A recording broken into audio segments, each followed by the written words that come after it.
Hello everyone, Victoria here. I had to take my gloves off to start the video.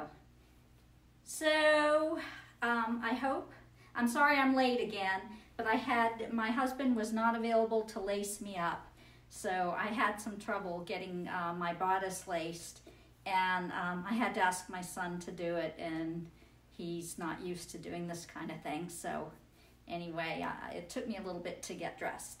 So here we are. I'm not tied in a bow because I rushed him and he didn't do a bow, but here's the back view. This is my 1830s dress. I think it's very, very authentic, and I was gonna talk to you about this dress tonight. I started it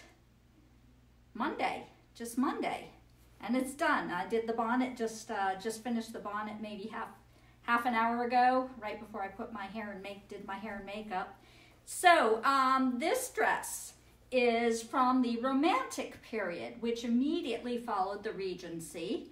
This is also referred to as a Biedermeier dress. The women in this time wore very elaborate bonnets. Mine's not too elaborate, but I think I got the shape of it quite right. I studied a lot of pictures, so I'm just giving you a side view and a back view of the bonnet. I'm going to talk to you about a few unique things about this dress. This was a lot of fun. I bought this pattern a long time ago, and it's been on my radar, but I really didn't think I'd ever have an occasion to wear a dress like this. But an occasion came up. And so I thought, what the heck, I want to make it. So I made it. This is my first version. I am going to make the evening gown version as well, since I was able to do this so quickly, including the corded petticoat that I'm wearing underneath. See, I'm showing my skivvies. I made this petticoat as well to be authentic. This is what they refer to as a corded petticoat. You see how it stands out? It has just cotton cord or piping sewn into it, or what you would use to make piping. It's a cotton, like upholstery cord, and it's sewn into it to make the skirt stiff so it sticks out. This was what they did right before the big hoop skirts were invented. They used a corded petticoat, and it feels actually just like a hoop skirt. You see it stands out from my body. It's kind of stiff, and it makes like little rings. It's just not quite as big and poofy. So I had to figure out how to do one of those, and I took a few shortcuts, and I messed it up a little bit, but the end result is wearable, and it obviously does what I needed it to do. So I made the corded petticoat, then I made the dress, and this dress, as you see, it's a little bit shorter. It's actually supposed to be slightly above the ankle, so it is a shorter skirt. That was the Romantic period. Off the shoulder, and these humongous, you would not believe how big these sleeves were. I mean, they aren't quite, I could make sleeve plumpers to make them really big, but they look pretty big, and I'm pretty small, so they look pretty big. I don't know if I even need the sleeve plumpers. But what I did do on the sleeves to make sure that they did have some shape is I sewed crinoline between the two layers. So I have the fabric and the lining, and I have a layer of that netting, that crinoline netting, that I sewed in between the two layers so that they would keep their shape. So this was really fun. Now the event in which I'm going to get to wear this and the other dress that is yet to be made. Next week I'm going to a weekend historical symposium called Corsets and Cravats. It's not an author-reader event. It's a event for historians, museum people. I'm not sure how it got started, but it mostly focuses on the Civil War, middle 19th century. I wanted to go because one of the people who's going to be presenting there, she also makes historical patterns. She actually deconstructs museum clothing, and she makes patterns from them. And she lives in South Carolina, about 3 hours away from me. And this symposium is about an hour and a half away from me. So it's a chance to meet her. She's going to be doing a presentation. There's some other people doing some things related to historical fashion and historical sewing, so that's what got me interested in attending.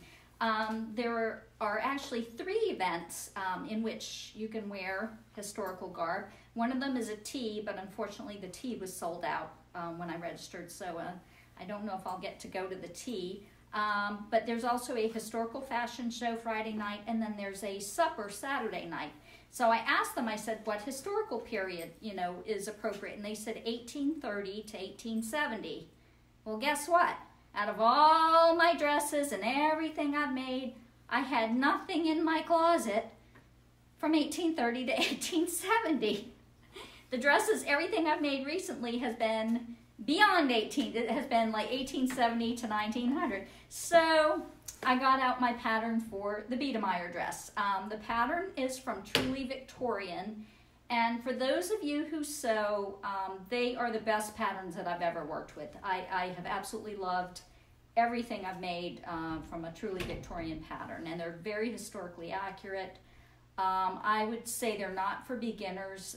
The instructions are really minimal, but they're really good patterns. So this was Truly Victorian Romantic Era dress. So let's see, what else can I tell you? There's an evening gown version of it that has a slightly different bodice. It's still the same shape, but it has like some gathers.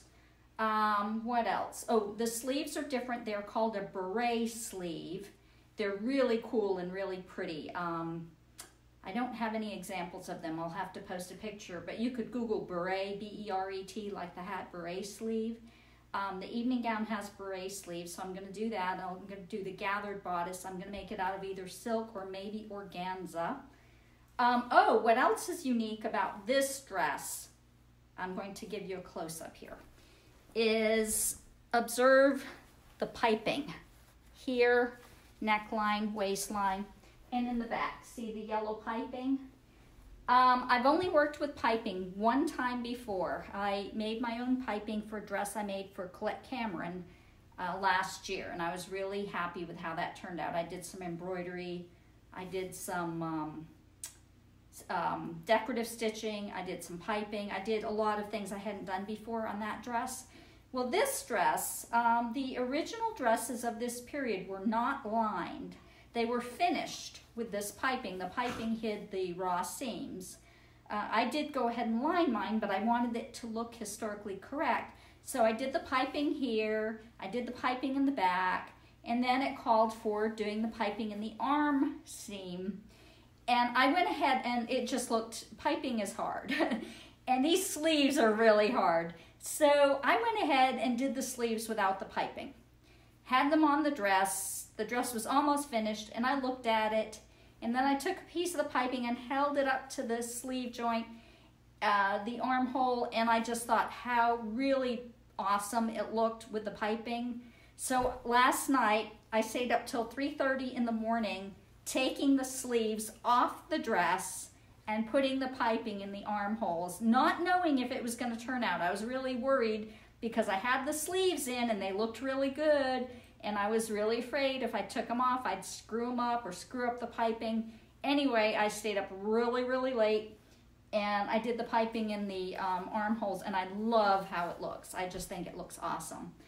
I did it as a two-piece. It is it's supposed to be a one-piece dress, but I almost always prefer to make things as a two-piece so that I can mix and match and do other things with it. So by making it as a separate skirt and bodice, I can wear this skirt with other things. I could put it with a jacket. I could put it with a different kind of petticoat perhaps and wear it in a different period. I could wear a white blouse with it.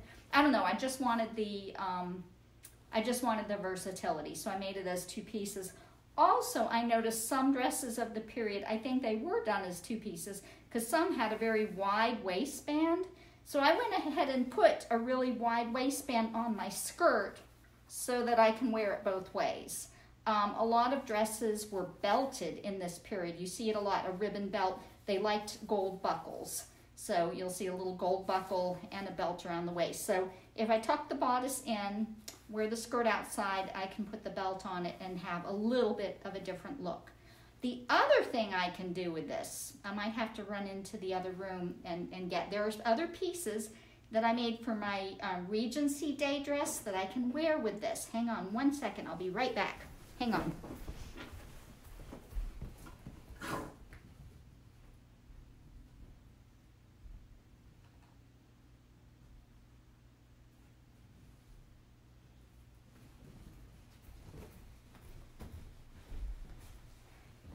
Okay, I have 3 things that I can wear with this dress that are historically correct. A lot of dresses of this time, they wore a little shawl.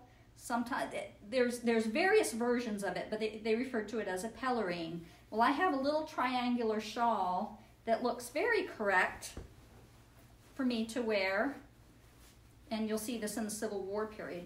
It's a little triangular piece, and sometimes they'd have a little brooch holding it. So here is my little pelerine, should I decide to wear it, lace trimmed. So here's another accessory that completes my look.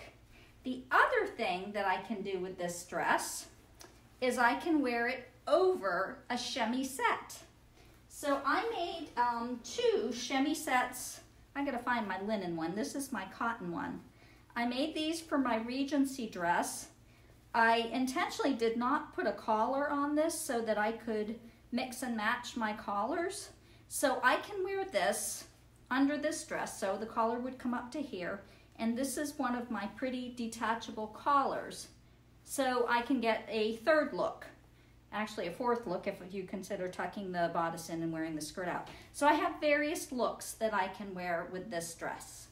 The bonnet, I looked for some bonnets.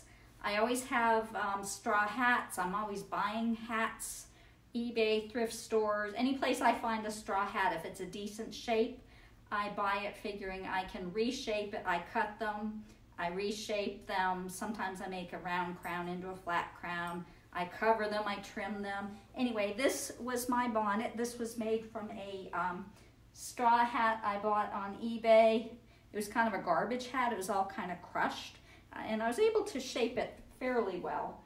But I bought this on eBay a couple months ago, and I cut it up and trimmed it, and I made my romantic era bonnet.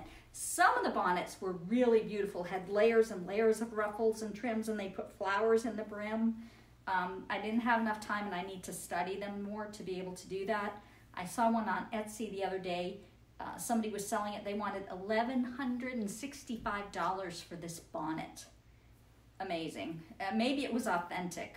I don't know. Maybe it was an original. It looked new, though. Crazy amount of money for a bonnet. But it was beautiful. It was really gorgeous. I just can't imagine paying that kind of money for a bonnet.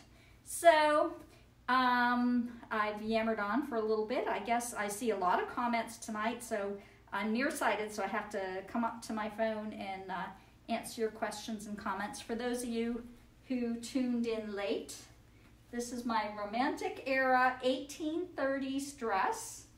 This immediately followed the Regency period. This dress would have been in fashion from about 1830 till maybe 1835. So it's characterized by the full skirt, the corded petticoat, the full skirt. It could either have a slightly pointed waist or rounded waist. It's a dropped waist, not like the Regency waist anymore.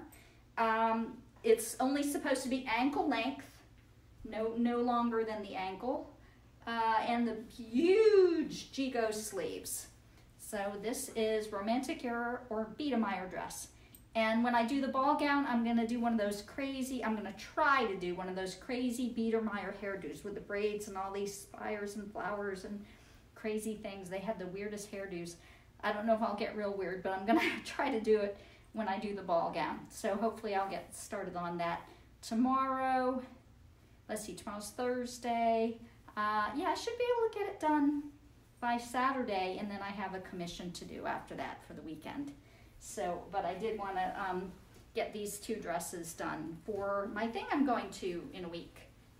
So I'm going to pull the camera up now and have a little sit and have a little chat and answer some questions. So I hope you guys enjoyed this. So here I am. Okay, let me raise up my camera a little bit. A little more comfortable to talk. So, and of course my yellow bonnet, because I love yellow. You guys know I love yellow. So, lots of comments. Sorry. Okay, hey Marcia, hey Deanna. Thank you, Deanna. Hey Hilda, hey Sandra, Connie, Jennifer, Peggy. Hilda, you look so fantastic and the gown is beautiful. Oh, so sorry I missed you. So the fabric, this is just a cotton print that caught my eye. I bought it on clearance at Hobby Lobby. I just thought the print was so pretty with the flowers and the little lavender, it's got little lavender butterflies on it. The only other dress I did in the similar period was also a butterfly dress. Do you guys remember the magenta? It was a metallic butterfly, beautiful dress with the big sleeves. I sold it to Amy Jarecki, and it looks so beautiful on her. She wore it to the Historical Romance Retreat last year for the Grand Ball. So that also had butterflies on it. Hey Jane, hey Gwen, hey Peggy, thank you. Hey Tina. You like the collar? There isn't a collar. That was Tina, unless you meant on the chemisette. Thanks, Jennifer. She likes the fabric. And yeah, the intricate work, the piping. I'm giving you a closer look at it. The piping was very challenging, but I'm really glad I did it. I think it really makes the dress. It makes the dress special, because it would have just looked so plain without it. I was going to put some of this ribbon trim on the dress, but I just really like the dress. The fabric, I thought, with the piping makes it pop. I thought it spoke for itself, so I really didn't add any additional trim to the dress. But I did accessorize. You know, I figured I'd trim my bonnet. So I put the trim on the bonnet instead. And as I said, I have the other little pieces that I can wear with it, the pelerine or the chemisette. It looks really pretty together. Oh, thank you, Jennifer. It did. I'm really happy, Cindy. I think the dress did come out great. This is the first time I put it on. Didn't really do any test fitting, but I, used my mannequin, and I was pretty certain it was going to fit well. And I really love it. This huge sleeves. I mean, these are so ginormous. They're just so funny looking, but I like them because I like things that are different. I like things that are flamboyant. So yeah, I like this one. I like this one a lot, better than I thought I would. So Carol, do you make dresses for other periods? Yes, Carol. Carol, I make answering Carol Alwood's question. I make everything, medieval to 1950s, you name it. I can pretty much make anything at this point. Or if I can't, if somebody asks for something and I can't make it, I don't know how to make it, I would tell them. But so far, I've never refused a commission because it was something I felt I couldn't do. I have a really, really good track record so far. Yay, because I'm having so much fun with this. So yes, I do dresses for other periods and for other people all the time. I've made hundreds now. I haven't counted, but I think I'm getting close to 300 garments. That's when I'm saying garments, I'm counting corsets, hats, underpinnings, everything I've made to date. I've made at least 300, I think. So yeah, I'm pretty busy with this. Let's see, who else? Deanna, you really enjoyed this. Thank you. I'm glad you enjoyed it. Thank you, Tina. I love yellow. Yellow is one of my favorite colors. I do need someone to help video Jennifer. I just, put it on Facebook Live. So I'm sorry if the video quality's not good, but I'm not really an audio video person. I wish I was, or I'd be doing YouTube stuff. Okay, let's see, who else? Thank you on the piping. Jennifer, with the sleeves that way, do you have better arm movement? Oh, these sleeves, I'm a little confined by, right here, I'm a little confined. I can raise my arms. I can't raise them totally up over my head because the shoulder seam, this is kind of holding my arms down a little bit. This style of bodice, everything in fashion repeats itself. But this low neckline and the low sleeve, they weren't, gigot sleeves like this. This was from the 17th century. In the 17th century, they were heavily corseted bodices, and they had the same neckline. So, I recognize now when I see things that repeat from one century to the next. But this neckline style was very much in fashion in the 1600s, middle 16, later 1600s. Let's see, Linda. Hey, Linda. How big a closet or room do I have for my period clothes? I have a very, very big closet. I mean, most of it's got my normal clothes, and I have a lot of shoes. I have, I think, 92 pairs of shoes, and I have hats, all over the place. My husband built me these, mounted these hat racks for me, so now I have a new one to put up there. So I have hats all around my closet. My closet is the size of a small bedroom. No, it's not. It's the size of a big bedroom.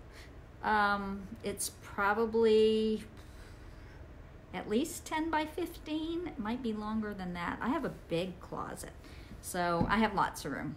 But most of what I make, I don't keep. Most of what I make, I'm selling to other people. So although I do have a lot of historical dresses, I probably don't have as many as you think I have, because you see me making things all the time.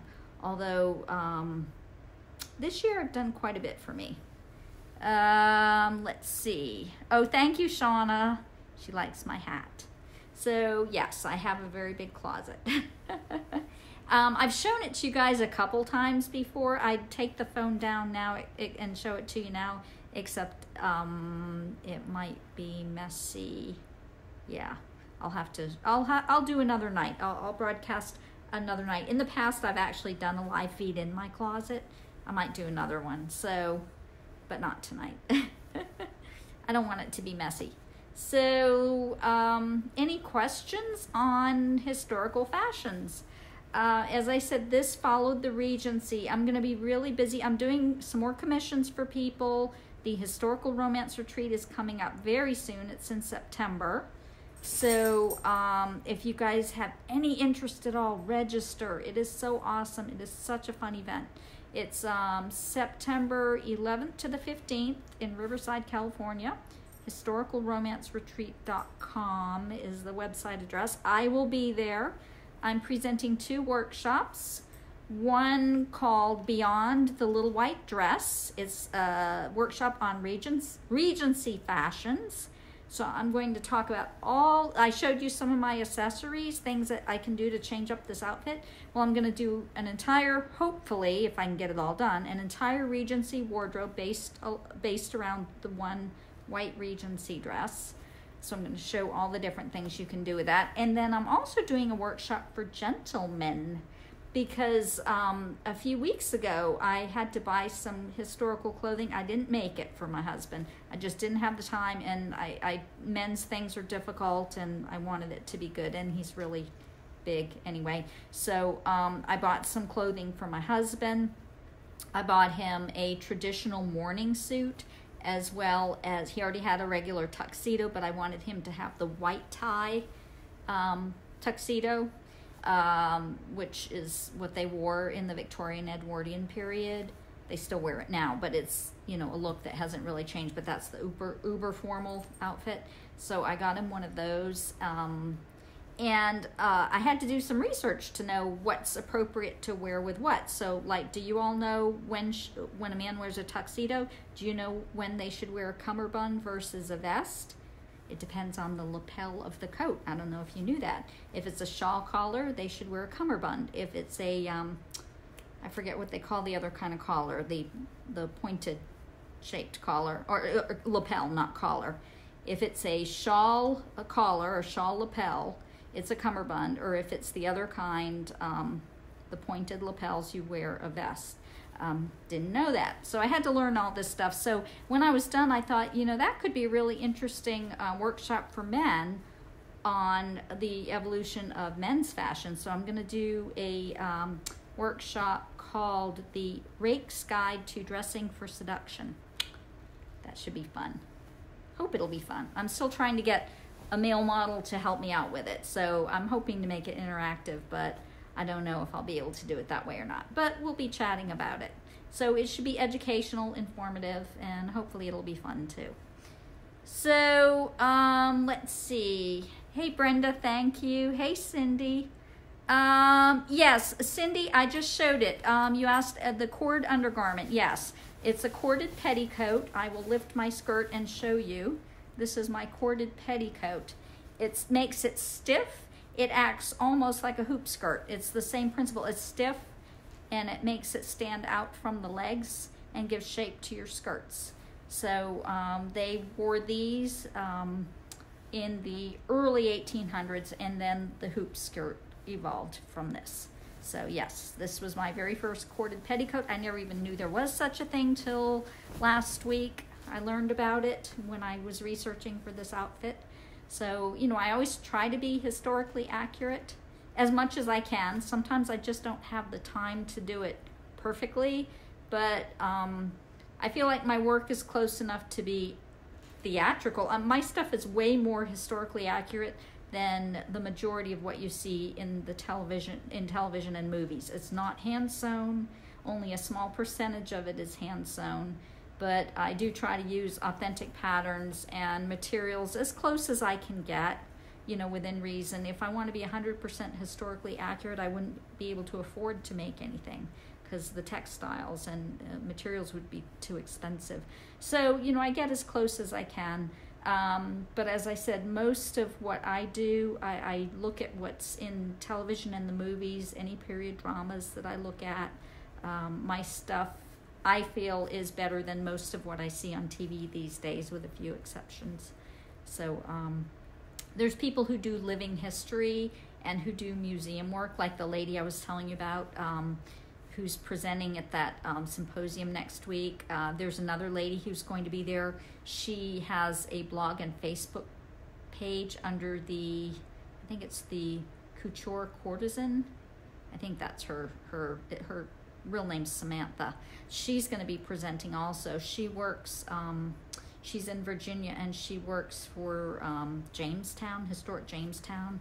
So she makes costumes for them. So she's, you know, basically a museum. She basically works for the Living Museum. So she hand sews and makes everything very, very historically accurate. So, you know, I wanted to go and kind of learn a little bit. Not that I'm ever going to do that kind of work, but there's so much I could learn from people who do. So that's why I wanted to go. And it was close by. Oh, Jennifer, my hubby won't be my model. No, he refused. He is not outgoing. He's very reserved. So it was hard enough just to get him to go with me. He goes to things because he loves me. I know that's why he goes, because it's not that he wants to go. He goes because I ask him to go, and he does stuff to support what I do. But he wouldn't do it by choice, so he certainly wouldn't be a model by choice.